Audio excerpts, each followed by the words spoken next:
जुर्म की दुनिया के साथ साथ अब राजनीति में भी अतीक की धमक बढ़ती जा रही है। नेताओं का सर पर हाथ था, इसीलिए दर्जनों मुकदमों के बावजूद जमानत पर वो आजाद।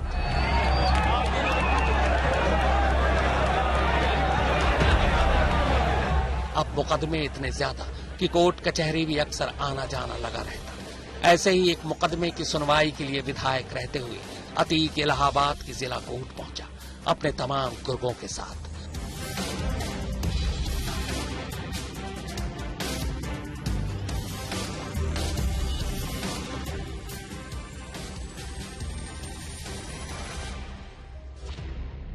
कोर्ट रूम में घुसते ही वो सीधे जज के करीब गया।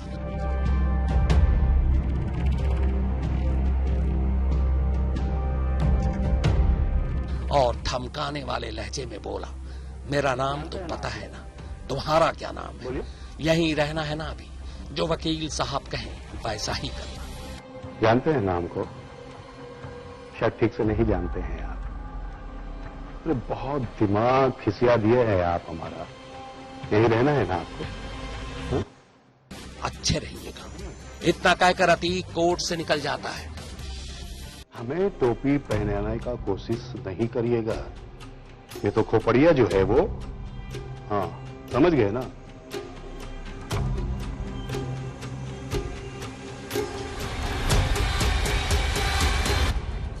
इसके बाद कई केस में गवाहों के पलट जाने या गवाही न देने के चलते अतीक बरी होता जाता है। जुर्म और राजनीति के संगम के साथ 1996 में अतीक घर बसाने का फैसला करता है। इलाहाबाद के ही दामूपुर में यूपी पुलिस के एक सिपाही फारूक का अतीक के घर आना जाना था। एक रोज फारूक अपनी बड़ी बेटी शाइस्ता का रिश्ता लेकर अतीक के घर पहुंचता है। शाइस्ता इलाहाबाद के ही कॉलेज से ग्रेजुएट है, पढ़ी लिखी होने के साथ साथ खूबसूरत भी। अतीक रिश्ते के लिए राजी हो जाता है। 1996 में दोनों की शादी हो जाती है। शादी के बाद दोनों के 5 बेटे होते हैं, अली, उमर, असद, एहसान और अबान।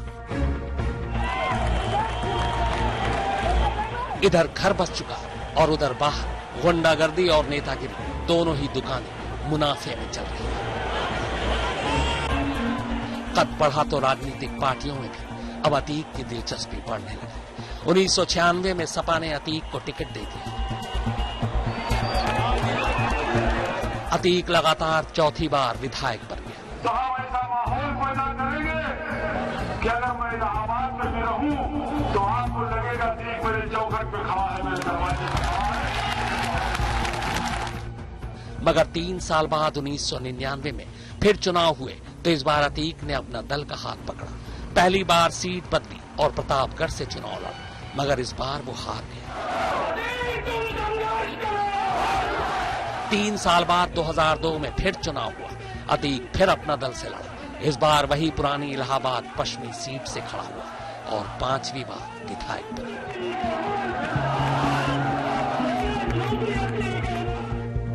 चांद बाबा लोकल गुंडा था, मगर अतीक चकिया या इलाहाबाद तक ही सीमित नहीं रहना चाहता था। सत्ता की ताकत को वो समझ चुका था। अब उसने इलाहाबाद के बाहर पैर पसारने का फैसला किया। इत्तेफाक से 2003 में यूपी में मुलायम सिंह यादव की सरकार बन गई। मुलायम से नजदीकी के चलते अतीक की सपा में वापसी हुई। मुलायम सिंह ने 2004 के लोकसभा चुनाव में अतीक को फूलपुर से टिकट दे दिया। उसी फूलपुर सीट से जहां से देश के पहले प्रधानमंत्री पंडित जवाहरलाल नेहरू ने भी कभी चुनाव लड़ा था।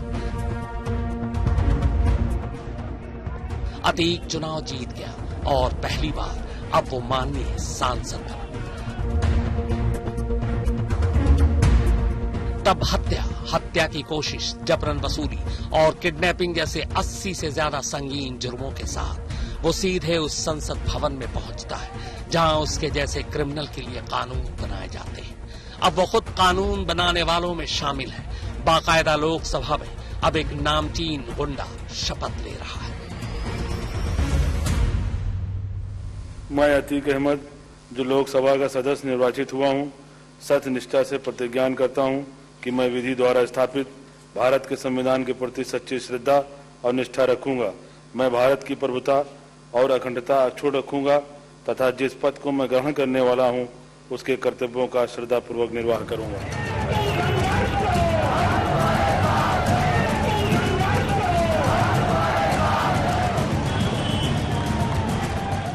पर अतीक से शायद यही सबसे बड़ी गलती हो गई। इलाहाबाद छोड़ना और दिल्ली पहुंचना उसके लिए बुरा साबित हुआ। सांसद बनते ही अब उसे इलाहाबाद की पश्चिमी सीट खाली करनी पड़ी। उस पर दोबारा चुनाव होना था। अतीक ने जुगाड़ कर अपने भाई अशरफ को सीट से टिकट दिला दी। अशरफ के सामने बसपा के टिकट पर राजूपाल चुनाव लड़ रहा था।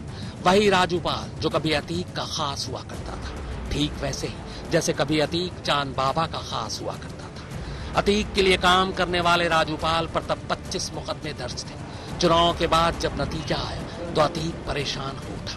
जिस सीट से वो 5 बार चुनाव जीता, उसी सीट से उसका भाई अशरफ राजूपाल से 4000 वोटों से चुनाव हार गया।